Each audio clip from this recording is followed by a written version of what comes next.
I never told my son about my $45,000 salary. He always saw that I lived modestly. When he invited me to dinner at his wife's place, I decided to see how he would treat a poor person. But when I opened the door, good day, dear listeners. It's Clara again. I'm glad you're here with me. Please like this video and listen to my story till the end, and let me know which city you're listening from. That way, I can see how far my story has traveled. For 37 years, I worked as a school librarian in a small town in Ohio. My salary never exceeded $45,000 a year, and I never mentioned that figure to my son Jason. Why would I? He saw how I lived, a modest ranch house, a 10-year-old Honda, clothes from outlet stores. I clipped coupons, brought lunch to work in Tupperware, and kept my thermostat at 65 degrees in winter. To anyone looking from the outside, I was exactly what I appeared to be, a widow getting by on a teacher's pension. What Jason didn't know was that I had inherited a considerable sum from my late mother's estate 8 years ago. Nearly $400,000, carefully invested, never touched, never mentioned. I lived the same way I always had because that was who I was. The money sat in accounts, growing quietly, a safety net I hoped never to need. Jason had always been a loving son, or so I thought. He called every Sunday, visited on holidays, sent flowers on my birthday. But something shifted after he married Kimberly 3 years ago. The calls became shorter, the visits less frequent. And when they did come, Kimberly's eyes would sweep over my worn furniture, my outdated kitchen, with something I couldn't quite name. Pity? Disgust? 6 months ago, Jason called with unusual excitement in his voice. Mom, Kimberly, and I want you to come for dinner next Friday. She's been wanting to get to know you better. She's making a special meal. My heart warmed at the invitation. Perhaps I had been wrong about Kimberly. Perhaps she genuinely wanted to build a relationship with me. That sounds wonderful, sweetheart. What time should I arrive? 6 o'clock? And Mom, he hesitated. Maybe wear something nice. Kimberly invited her parents too. She wants to make a good impression. Something in his tone made me pause. Wear something nice, as if I usually didn't? But I pushed the thought aside. Of course, dear. That week, I couldn't shake a strange feeling. Why the sudden invitation? Why include her parents, people I'd met only twice, briefly, at the wedding? I remembered how Kimberly's mother, Patricia, had looked at my department store dress that day, her lips pressed into a thin line of disapproval. I decided to conduct a small test. I would arrive exactly as I always appeared, my usual self, my usual modest presentation. I wanted to see how they treated someone they believed to be poor, how they treated me when they thought I had nothing to offer them. Friday arrived cold and gray. I drove my old Honda across town to their upscale neighborhood where houses sprouted 3-car garages and professionally landscaped lawns. Jason and Kimberly's house was a gleaming 2-story colonial with white pillars, purchased, I knew, with help from her parents. I parked on the street and walked up the long driveway, carrying a simple apple pie I'd baked that morning. My coat was 7 years old, clean but faded. My shoes were practical flats. I looked exactly like what I was supposed to be, a retired librarian on a fixed income. I rang the doorbell, hearing it chime expensively inside. Footsteps approached, the door swung open. Jason stood there, but he wasn't alone. Kimberly appeared behind him, and the expression on her face made my blood run cold. It wasn't warmth. It wasn't welcome. It was irritation mixed with something darker. Contempt. Oh, Kimberly said, her eyes traveling from my shoes to my coat to the homemade pie in my hands. You're here. Not hello, not come in. Just those 3 words, delivered with the warmth of a January wind. Jason's smile looked strained. Hi, Mom. Come in, come in. But he didn't move to hug me. He didn't take my coat. I stepped inside, and immediately I saw them, Kimberly's parents, Patricia and Robert, sitting in the living room with wine glasses, dressed as if for a country club event. They looked up at me, and I watched Patricia's nose literally wrinkle. "This is Jason's mother," Kimberly announced, as if introducing an unfortunate obligation. Patricia's eyes swept over me with unconcealed disdain. "How nice of you to come," she said, and the pause before nice spoke volumes. Something twisted in my chest. Was this really how my son lived now? In a house where his mother was greeted like an embarrassment? "Dinner will be ready in 20 minutes, Kimberly said curtly. "Jason, take her coat. Put it somewhere in the back." Somewhere in the back? Not the front closet. Somewhere hidden. I handed Jason my coat, watching his face carefully. He wouldn't meet my eyes. And in that moment, I knew. This wasn't a family dinner. This was something else entirely. But what? I sat on the edge of the sofa, my apple pie still in my hands, because no one had offered to take it to the kitchen. Patricia and Robert continued their conversation about their recent cruise to the Greek islands, as if I weren't there. Kimberly disappeared into the kitchen. Jason stood awkwardly by the doorway, checking his phone. "Jason, dear," I said softly, "could I have some water?" He looked up, startled. "Oh, yeah, sure, Mom." He left the room quickly, almost gratefully. I was alone with Kimberly's parents. Patricia took a long sip of her wine and turned to me with a smile that didn't reach her eyes. "So, you're retired now?" she asked, though she already knew the answer. "Yes, for 5 years now." "And you manage? On the pension?" The way she said pension made it sound like food stamps. "I manage just fine, thank you." Robert leaned forward. "Must be difficult. Everything's so expensive these days. Healthcare, utilities, food." He shook his head as if contemplating my tragic existence. "I don't know how people survive on those fixed incomes." I felt my spine straighten. "I live within my means. I've always been good with money." Patricia laughed, a short, sharp sound. "Well, that's admirable. But at your age, you shouldn't have to worry about pinching pennies. You should be enjoying life." What did that mean? I was about to ask when Jason returned with a glass of water, and Kimberly emerged from the kitchen. "Dinner's ready," she announced. "Everyone to the dining room." The dining room table was elaborately set with china I'd never seen before, probably a wedding gift from Patricia and Robert. There were place cards. I found mine at the far end of the table, separated from everyone else by a large centerpiece that partially blocked my view. The meal was salmon with asparagus and wild rice. It was well prepared, but the conversation around the table felt choreographed, artificial. They talked about their jobs, their vacation plans, their investments. Patricia mentioned their new lake house. Robert discussed his stock portfolio. Kimberly talked about the kitchen renovation they were planning. I was not included in any of these conversations. I might as well have been invisible. Halfway through the meal, Jason cleared his throat. "So, Mom, Kimberly and I have been talking." Here it was. The real purpose of this dinner. "We're concerned about you," he continued, not looking at me. "Living alone in that big house. At your age. I'm 68, Jason, not 90. And it's a 3-bedroom ranch, not a mansion." Kimberly dabbed her mouth with her napkin. "What Jason means is that it must be exhausting. Maintaining a house, doing yard work, worrying about repairs. I hire a teenager to mow the lawn, and I haven't had any major repairs in years." "Still," Jason persisted, "we think it might be time to consider other options." My heart began to pound.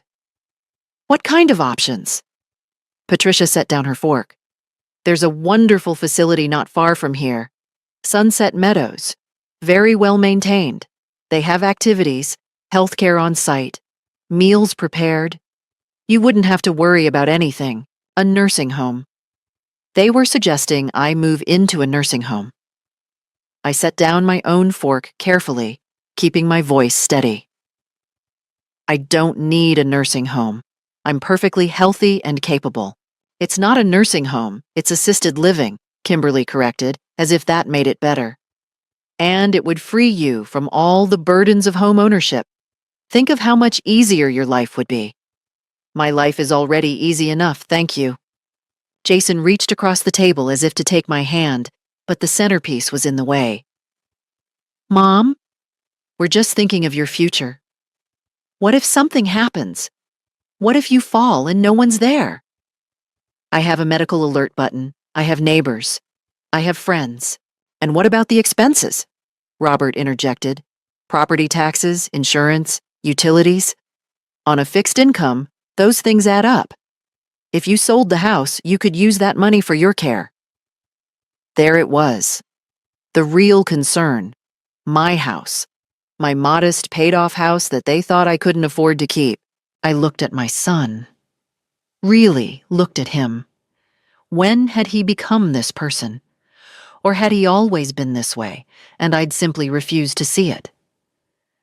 I'm not selling my house, I said quietly. And I'm not moving into any facility. The temperature in the room dropped 10 degrees. Kimberly's smile became rigid. Well, we're just trying to help. But if you want to be stubborn, I want to live my life as I see fit, I interrupted. I've earned that right. The rest of the dinner passed in cold silence. I left before dessert was served, carrying my untouched apple pie back to my car. As I drove home through the dark streets, my hands shaking on the steering wheel, I began to form a plan. I needed to know exactly what they were up to. I needed proof, and I knew exactly where to start looking. The next morning, I called my attorney, Margaret Chen. We'd known each other for 15 years. She'd handled my mother's estate and had always given me sound advice. Margaret, I need to ask you something confidential, I said, after we'd exchanged pleasantries. If someone wanted to have me declared incompetent or gain power of attorney over me without my consent, what would that look like? There was a pause. Helen, is someone trying to do this to you? I don't know yet, but I need to understand the process. She spent 20 minutes explaining the legal pathways. Someone would need to petition the court, provide evidence of incompetence, medical records, testimony from doctors, examples of poor judgment or inability to care for myself.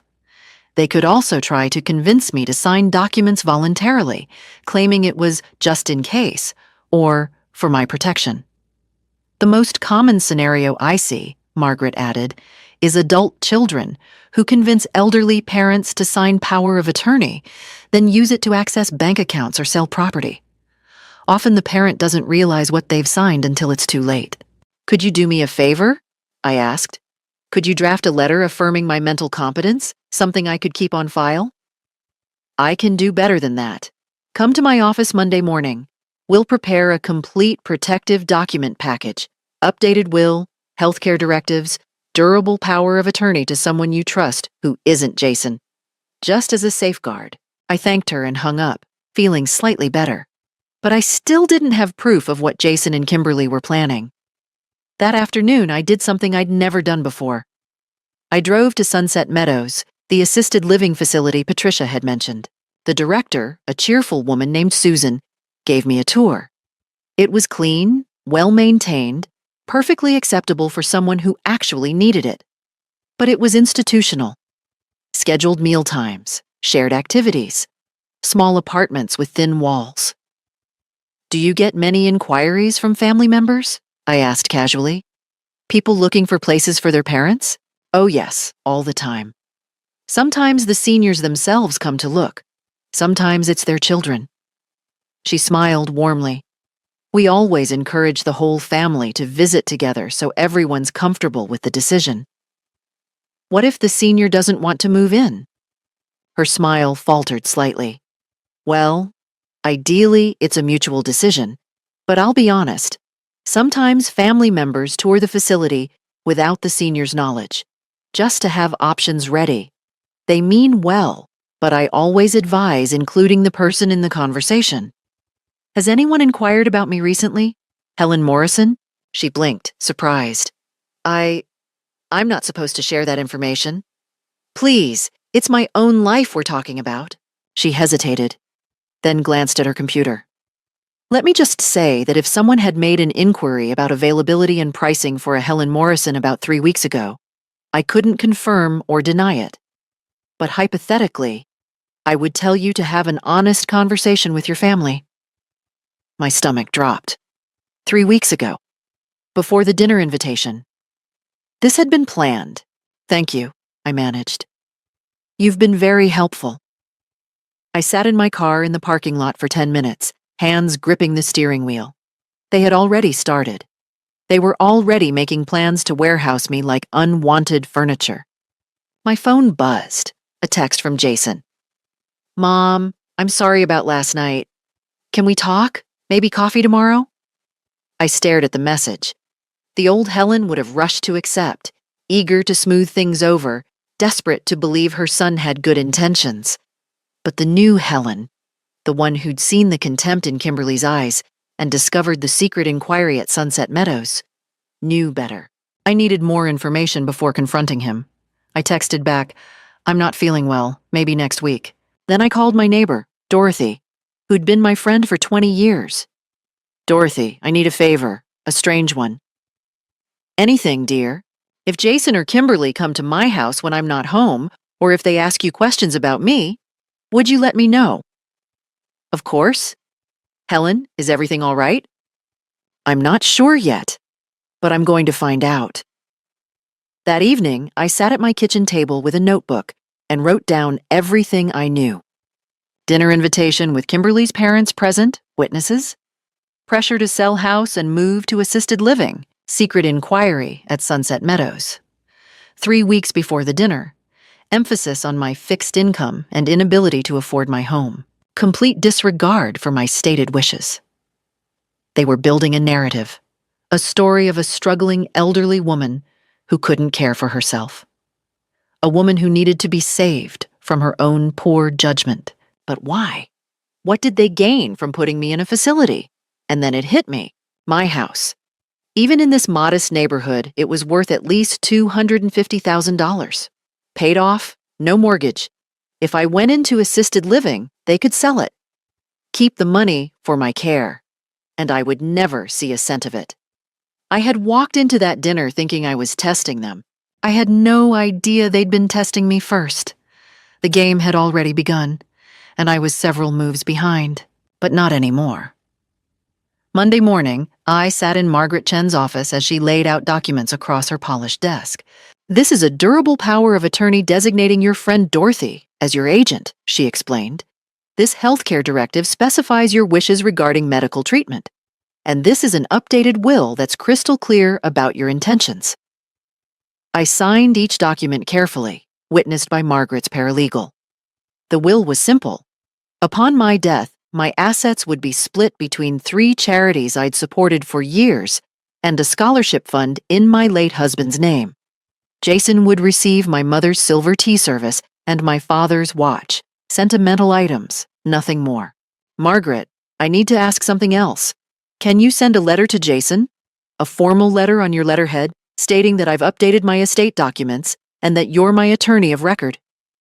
She raised an eyebrow. You want him to know you've made changes?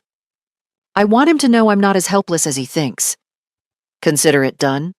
The letter went out Wednesday. By Friday, my phone rang. Jason. Mom, I got a weird letter from some lawyer. What's going on? Why are you changing your will? I'm simply updating my affairs, Jason. It's responsible estate planning. But why didn't you tell me? Why do I need to hear about it from an attorney? The same reason you didn't tell me you were inquiring about assisted living facilities 3 weeks before inviting me to dinner. Silence. Long and damning. Mom, I don't know what you're talking about. Sunset Meadows, Jason. They keep records. More silence. Then, look, we need to talk, face to face. This is getting out of hand. I agree. Come to my house tomorrow, 2 o'clock. Just you. Kimberly should be there too. Just you, Jason, or we don't talk at all. He came alone. I watched from the window as he parked his BMW in my driveway, sat there for a moment, then walked to the door with his shoulders tight. I let him in.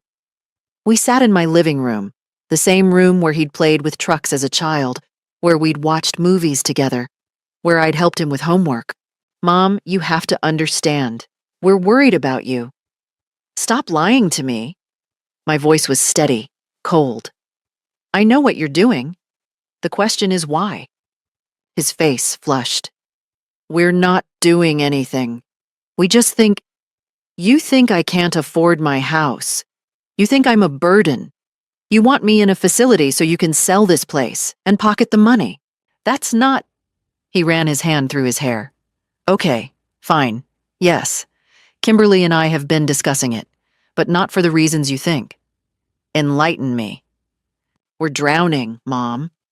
The words burst out of him. Kimberly's parents co-signed our house, and they won't let us forget it. Her mother critiques every decision we make. We need to buy them out, get them out of our lives, but we don't have that kind of money. The house you're living in, barely maintaining, it's just sitting here. You don't need 3 bedrooms. You don't need a yard. And if something happened to you, you'd inherit nothing, I said quietly. I changed my will. Everything goes to charity. His face went white, then red. You what? You heard me. He stood abruptly. This is insane. You're cutting out your own son? Over what? Over us caring about your welfare? Caring? I laughed, a harsh sound. You humiliated me at dinner. You made inquiries behind my back. You tried to manipulate me into giving up my independence. We were trying to help. No, Jason. You were trying to help yourselves. He paced the room, agitated. You know what? Fine. Keep your house. Keep your money. But don't come crying to me when you fall and break a hip and there's no one there to help you. I won't need to. I have friends. Real friends. He stopped at the door, his hand on the knob. Kimberly's going to lose it when she hears this. I'm sure she will. She's going to want to fight this. Get lawyers involved. Maybe have you evaluated. The threat hung in the air. If you try to have me declared incompetent, I said softly, I will make sure every person in this town knows what you attempted. Your colleagues, your neighbors, your in-laws. Do you really want that? We stared at each other across the room that held 38 years of memories. I don't even know who you are anymore, he said finally. The feeling is mutual. He left, slamming the door. I sat in the sudden silence, my hands shaking. I'd stood up to him. I'd drawn a line. But at what cost? That night, I couldn't sleep. The next morning, I felt exhausted, hollowed out. I called Dorothy and told her I was taking a few days to rest. I unplugged my phone, drew the curtains, and let myself cry for the son I thought I had and the relationship I'd lost. For 3 days, I barely left my bed. I grieved. But grief, I learned, can transform into something harder.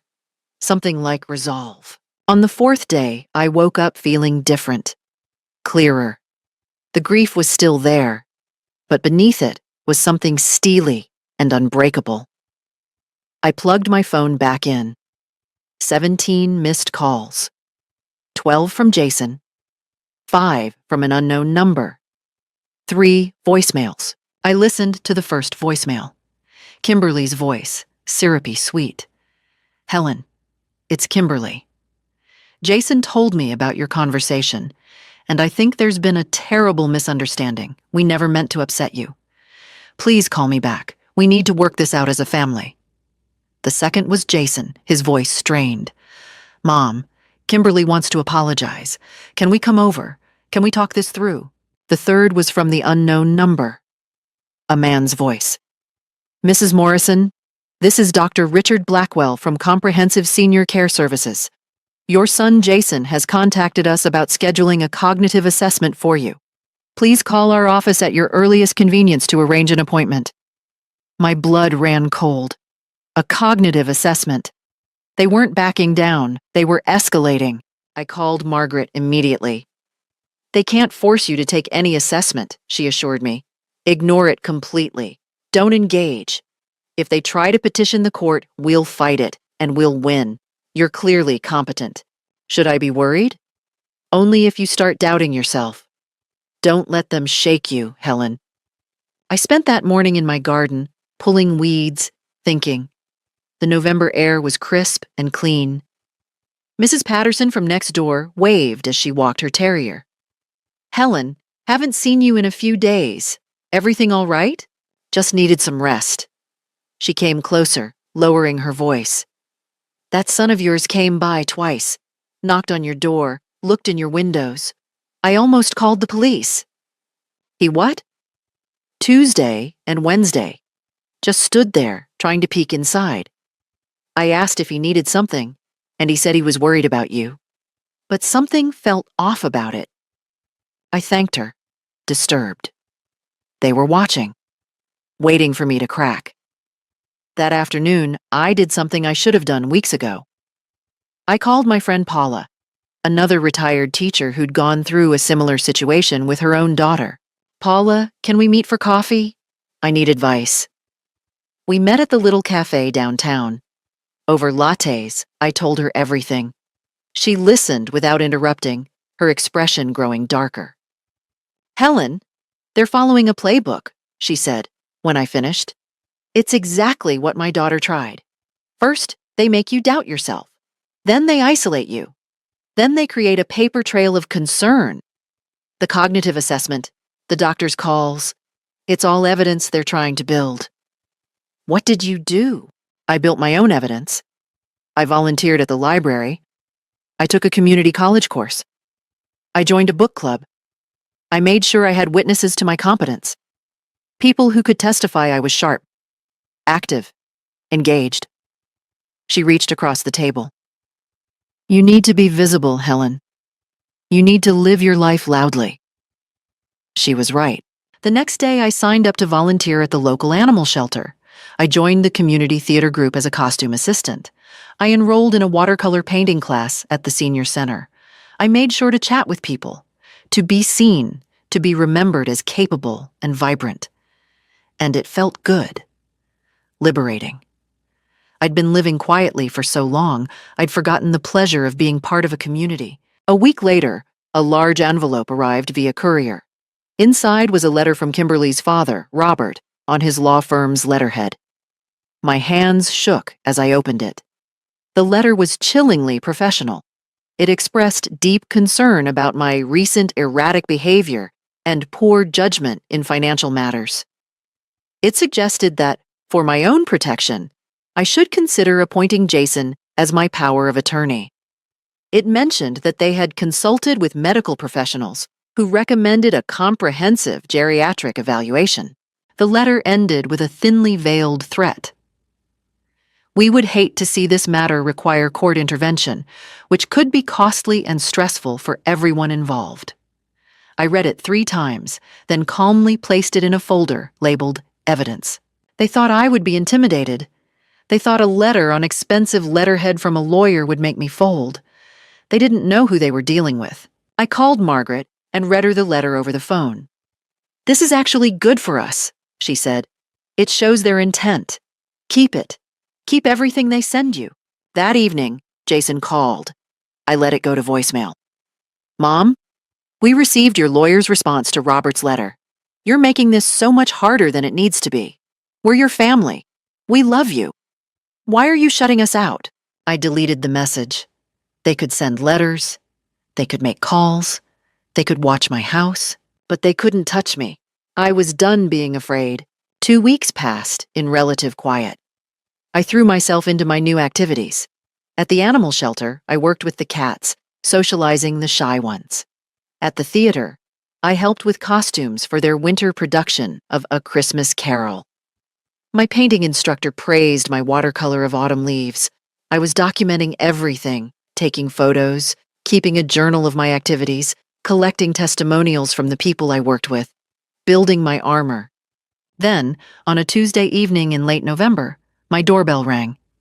I looked through the peephole. Jason and Kimberly stood on my porch, looking somber. Jason held a white paper bag, takeout from my favorite Chinese restaurant. I considered not answering. but something told me to face this head on. I opened the door but didn't invite them in. "Mom?" Jason's smile was tentative, almost boyish. "We brought dinner. Your favorite, Mushu pork. Can we come in, please? We want to talk, really talk." Against my better judgment, I stepped aside. They settled on my sofa. Kimberly had dressed down, jeans and a simple sweater, her hair in a casual ponytail. She looked young, vulnerable. It was carefully calculated. "Helen," she began, and her eyes were actually moist with tears. "I owe you an apology, a real one. I've been awful to you." I said nothing. "When Jason and I got married, I was intimidated by you. You're so independent, so strong. I felt like I could never measure up to the mother who raised such a wonderful man." She wiped her eyes. "And instead of dealing with those feelings, I took them out on you. The dinner, the way I treated you, it was inexcusable. It was a good performance. I had to give her that." Jason leaned forward. "Mom, we've been doing a lot of soul-searching. We were wrong. About everything. The assisted living thing was never about the money. It was misguided concern. But we see now that you don't need that. You're thriving. We heard you're volunteering," Kimberly added. "Painting classes, theater work. That's amazing. We're so proud of you." Proud. The word tasted bitter in the air. "What do you want?" I asked flatly. Jason's face fell. "We want our family back. We want to start over. You're my mom. You're the only parent I have left." The emotional manipulation was expert. The tremor in his voice, the way he invoked his dead father without saying the words, it was all designed to crack my resolve. "And the will?" I asked.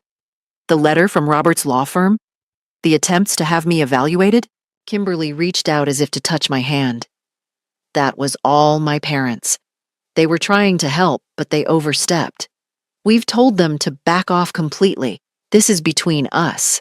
Family. So you'll drop all of it? No more doctors, no more assessments, no more pressure?" "Absolutely," Jason said quickly. "All we ask is that you consider maybe coming to Thanksgiving at our house, a fresh start." There it was. They wanted me back in their territory, back under their control. I stood up. "I'd like you to leave now." Kimberly's face hardened instantly, the mask slipping. "We're trying to make peace here. You're trying to manipulate me.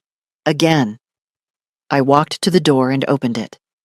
I see right through it. Jason stood slowly. "Mom, you're being paranoid. We came here in good faith. You came here because your previous tactics failed. You thought you could sweet-talk me into submission. You thought some tears and takeout would make me forget everything." My voice was ice. "I'm not that stupid." Kimberly's tears vanished. She stood, her posture rigid with rage. "You ungrateful old woman! We are trying to help you, and you throw it back in our faces. Fine. Enjoy your lonely little life in your lonely little house. Kimberly." Jason put a hand on her arm, but she shook him off. "No, Jason. She wants to cut us out? Let her. But don't come crawling back when you actually do need help. When you're sick and alone and there's no one there." She turned to me. "You'll regret this." "The only thing I regret," I said quietly, "is not seeing who you both were sooner." They left, Kimberly's heels clicking angrily down my front steps, Jason following like a shadow. I closed the door and locked it, deadbolt, chain, everything. Then I went to the window and watched them argue in the driveway. Kimberly was gesturing wildly. Jason looked defeated. Finally, they got in their car and drove away. My hands were shaking, my heart pounded. They'd shown their true faces tonight, the anger, the contempt beneath the practiced smiles. And it scared me. But fear was fuel now. Fear meant I was fighting for something that mattered. I picked up my phone and called Dorothy. "Can you come over? I need a friend." "I'll be there in 5 minutes." The week before Christmas, I received a certified letter. Court summons. Jason and Kimberly, with Robert and Patricia named as concerned parties, were petitioning for guardianship, citing my diminished capacity, refusal of necessary medical evaluation, and reckless financial decisions. The hearing was set for January 12th. Margaret met me at her office that same day. "This is what we've been preparing for. Don't panic. We have everything we need. They're really doing this. They're desperate. The sweetness didn't work, the threats didn't work, so now they're going legal. But Helen, they're going to lose, spectacularly." Over the next 3 weeks, Margaret built our case.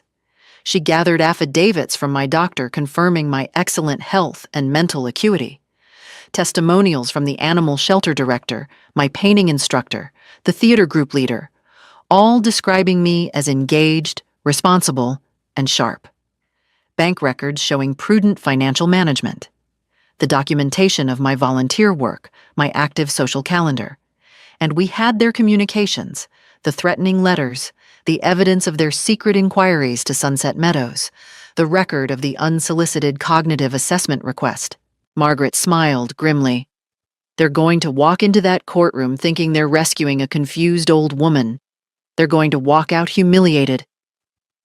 The hearing was held in a small courtroom on a gray January morning.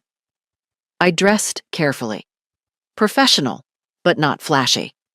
A simple navy suit, my mother's pearl earrings, Jason, Kimberly, Robert, and Patricia sat on one side with their attorney, a sharp-looking woman named Ms. Vance.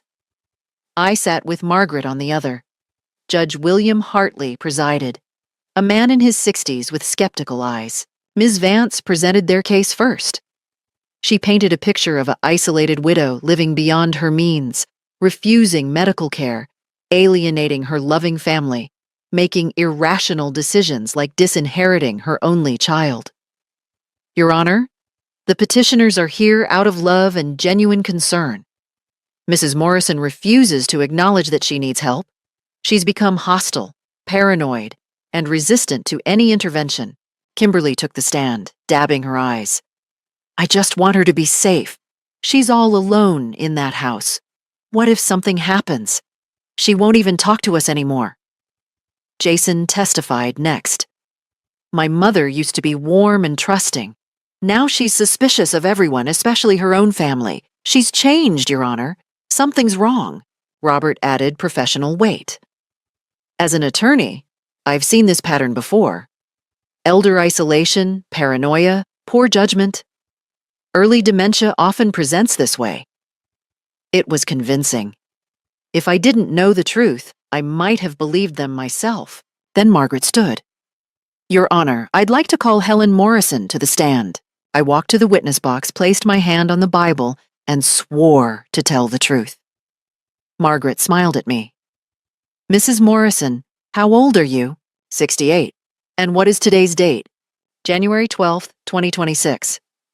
"Who is the current president?" I answered every cognitive question flawlessly. Then Margaret shifted gears.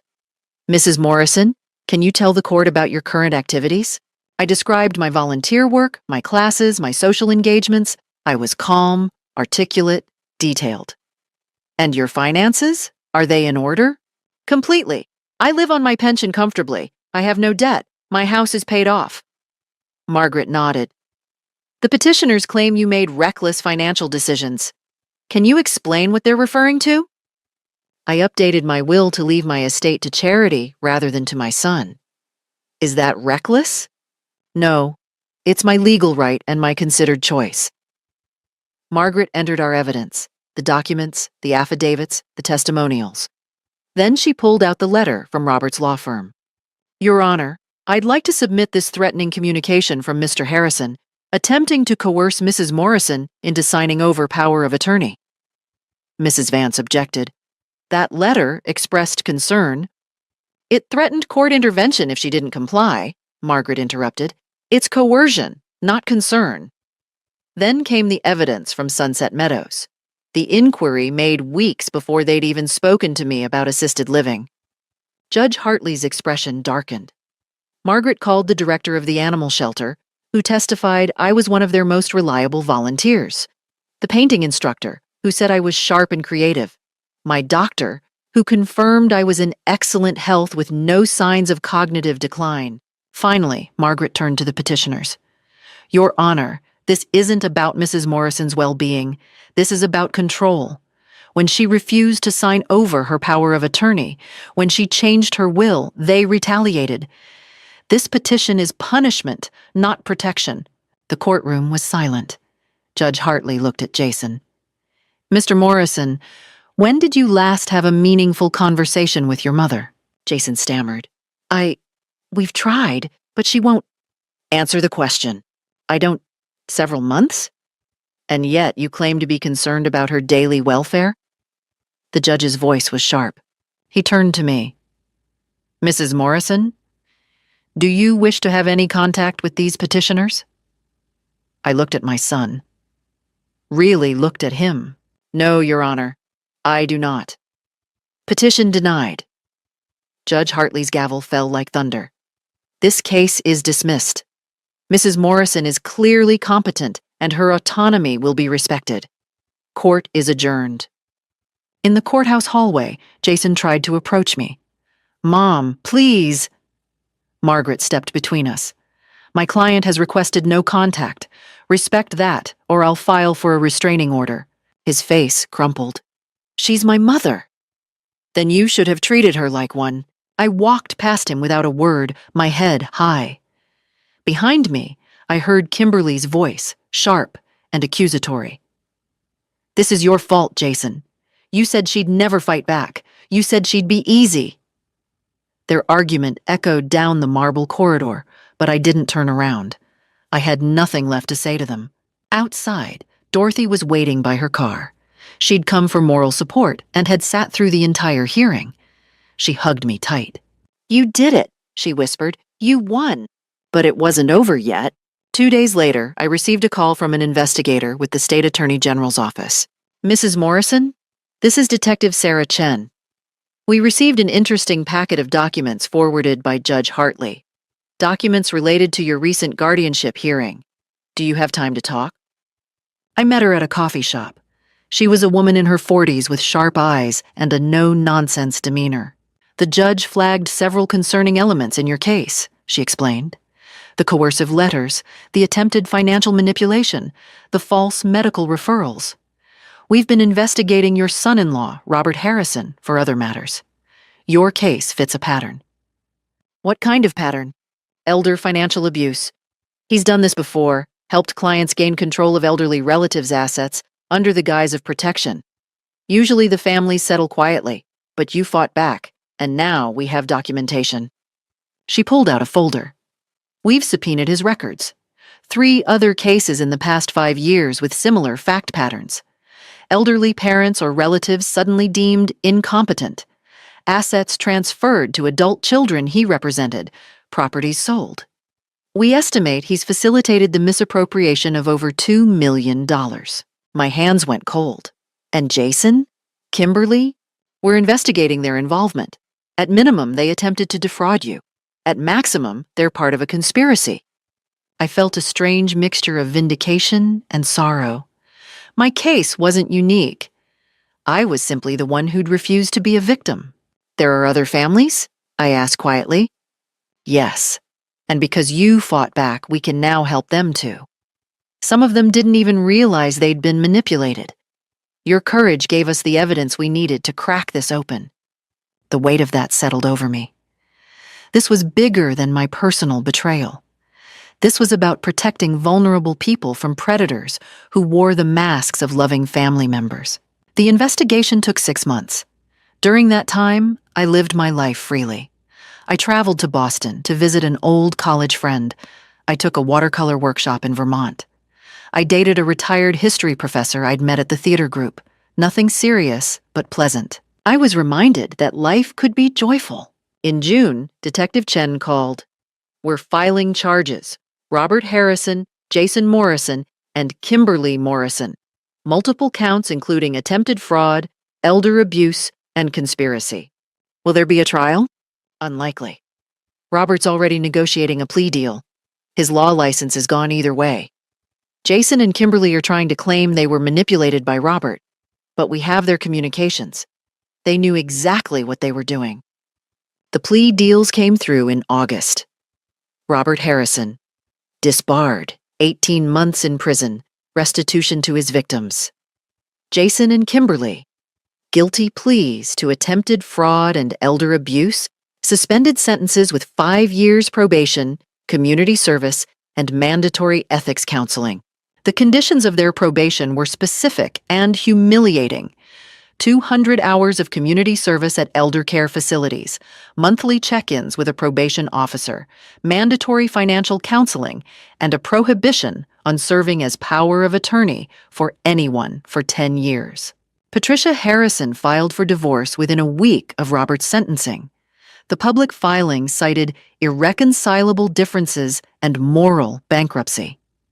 She kept the house, the cars, and her dignity, or what remained of it. The local newspaper ran the story. Small town, big scandal. I didn't read the articles, but Dorothy showed me the headlines. Prominent attorney sentenced in elder abuse scheme. Son and daughter-in-law plead guilty in attempted fraud against elderly mother. People I barely knew stopped me on the street to tell me how brave I was. Some shared their own stories of family betrayal. The commonality of it was heartbreaking. In September, I received a letter forwarded through Margaret's office. Jason's handwriting. Mom, I know I have no right to ask for forgiveness. I know what we did was unforgivable. I was weak and greedy, and I let Kimberly and her father convince me that we were helping you. I know now that we were only helping ourselves. I've lost everything, my reputation, my friends, my self-respect. Kimberly and I are divorcing. I'm moving out of state to start over somewhere no one knows what I did. I don't expect you to forgive me. I don't forgive myself. But I need you to know. I'm sorry. I'm so sorry. And I hope someday you can remember that I wasn't always this person. That once, a long time ago, I was your son. And you were proud of me. I'll carry the shame of what I did for the rest of my life. Jason. I read it once, then filed it away. Maybe someday the words would matter, but not today. I had learned a hard truth. Love without respect is worthless. Family without integrity is just biology, and I deserved better than both. In October, I finalized a new will. The bulk of my estate, including the appreciation from my invested inheritance, would fund scholarships for first-generation college students. My house would go to a nonprofit that provided transitional housing for domestic abuse survivors. I was leaving a legacy that mattered, and I was finally free. A year after the court hearing, my life had transformed in ways I never imagined. The retired history professor, William, had become a fixture in my life. We spent Sunday mornings at farmers markets, Wednesday evenings at the community theater, Saturday afternoons exploring antique shops or hiking trails. He'd lost his wife to cancer 5 years earlier and understood grief and resilience. We took things slowly, companionably. Two people who'd learned that happiness doesn't require drama. He made me laugh. He challenged my opinions on books and politics. He held my hand during movies and brought me coffee in bed on lazy mornings when he stayed over. It was a relationship built on mutual respect and genuine affection. Everything my relationship with Jason had lacked in those final years. You know what I love about you, William said one evening as we watched the sunset from my back porch. You don't need anyone. You choose to be with people. There's a difference. He was right. I'd learned the difference between dependence and choice, between obligation and desire. I'd joined the board of the domestic violence shelter that would eventually inherit my house. The work was meaningful, helping develop programs, fundraising, mentoring survivors. I finally understood what my mother must have felt when she donated to causes she believed in. Money could be a tool for good, not just a source of conflict. At the shelter, I met women who'd escaped situations far worse than mine. Their courage humbled me. I shared my story at a fundraising event, and afterwards, 3 women approached me privately. They were dealing with adult children trying to manipulate them financially. I connected them with Margaret, who took their cases pro bono. The cycle of protection continued. My painting had improved enough that I sold 2 watercolors at the community art fair. The money went straight to the scholarship fund I'd established. Small victories, but they accumulated into a life of purpose. Dorothy and I took a cruise to Alaska, something we'd talked about for years, but never done. We saw whales and glaciers and felt like adventurers. We were planning a trip to Ireland for the following spring. I had coffee with Paula every Thursday, comparing notes on life, books, grandchildren. She'd reconciled with her daughter after the daughter divorced her manipulative husband. Sometimes forgiveness was possible. Sometimes the story had a different ending than mine, and I'd stopped waiting for Jason to call. I'd stopped hoping for reconciliation. That particular grief had settled into acceptance, and acceptance had opened space for new relationships, new joys. Meanwhile, across town, Jason's life had imploded. Through the small-town grapevine and Dorothy's remarkable intelligence-gathering network, I learned the details I never asked for, but somehow always heard. Jason had indeed moved, but not out of state. He'd relocated to a small apartment on the rough side of town, the kind of place he used to drive past without seeing. His accounting job had terminated him quietly. They couldn't keep an employee convicted of elder abuse, even with a suspended sentence. His professional license was under review. He worked now at a big box retail store, stocking shelves at night. The pay was minimum wage. The irony wasn't lost on anyone. The man who'd thought his mother couldn't survive on a fixed income was now living on one himself, and a far smaller one at that. Kimberly had filed for divorce within weeks of the plea deal. She moved back in with Patricia, who'd kept the house in her settlement with Robert. Mother and daughter, united in their bitterness, blamed Jason for everything. The story they told was that he'd manipulated them, that they'd been trying to help, that his greed had destroyed their family. I heard through Paula, who heard from her hairdresser, who heard from Kimberly's former yoga instructor, that Kimberly spent her days scrolling through social media, watching her former friends live the life she'd lost. She'd been cut from every social circle. The country club had revoked her membership. Her tennis partners stopped returning her calls. I heard Kimberly had started dating a divorced surgeon. She'd already rewritten history in her mind. She was the victim of Jason's schemes, the poor wife led astray. But the relationship lasted only 2 months before he discovered her criminal record. He disappeared without explanation. Patricia had started a blog called Surviving Family Betrayal, where she positioned herself as an elder advocate who'd narrowly escaped her ex-husband's corruption. The irony was exquisite. She wrote long posts about the importance of protecting seniors, never once acknowledging her own role in trying to institutionalize me. The blog had 47 followers, mostly spam bots. Robert served his 18 months at a minimum security facility. He was released in November, disbarred and unemployable as an attorney. Last I heard, he was working as a consultant for a document processing company, making a fraction of his former salary. He'd filed for bankruptcy, the house, the cars, the country club membership, all gone. His former law partners had scrubbed his name from the firm's website as if he'd never existed. 28 years of practice, erased. But the cruelest blow to them wasn't poverty or social disgrace. It was irrelevance. In the small town they dominated through wealth and status, they were now cautionary tales. People crossed the street to avoid them. Their former friends forgot to send party invitations. They'd become invisible in a way they'd once made me feel invisible. And I felt nothing. Not satisfaction, not vindication, not even pity. Just a profound indifference. Their lives were no longer my concern. I'd taken back my power, and in doing so, I'd released any hold they had on my emotions. One day in December, almost exactly 2 years